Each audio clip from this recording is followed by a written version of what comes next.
One में राक्षसों का संहार कर राम और लक्ष्मण अब मिथिला पहुंचे।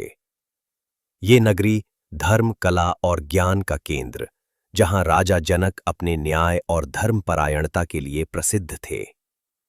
यहीं जनकपुत्री सीता का स्वयंवर होने जा रहा था। सुना है स्वयंवर में वही सफल होगा जो शिवजी का धनुष उठाएगा, वो धनुष जिसे धरती पर कोई छू तक नहीं पाया।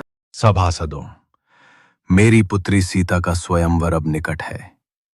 शर्त यही होगी, जो शिवजी के धनुष को उठा सकेगा और प्रत्यंचा चढ़ा सकेगा, उसी से सीता का विवाह होगा। स्वयंवर में दूर दूर से राजकुमार आए। किसी के पास बल था, किसी के पास घमंड।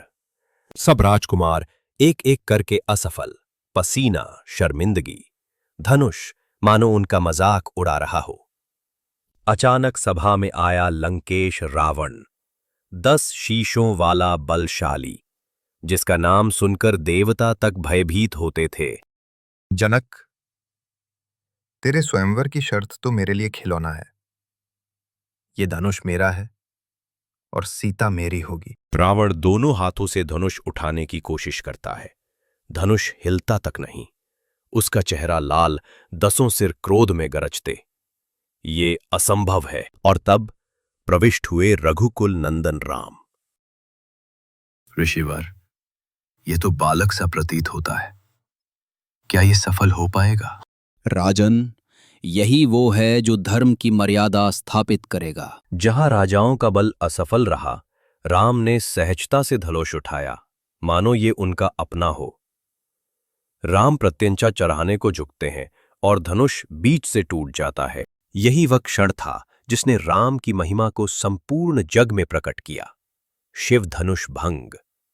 सीता के हृदय में राम के प्रति आदर और प्रेम पहले से ही अंकुरित हो चुका था। आज शिव धनुष भंग के साथ वो विश्वास और दृढ़ हो गया। सीता राम के गले में वरमाला डालती है। सभा जय के नाद से गूंज उठती है। इस प्रकार जनक नंदिनी सीता और रघुनंदन राम का पावन मिलन हुआ। आज मिथिला के इतिहास का सबसे पावन दिन है। मेरी पुत्री का विवाह मर्यादा पुरुषोत्तम से होगा।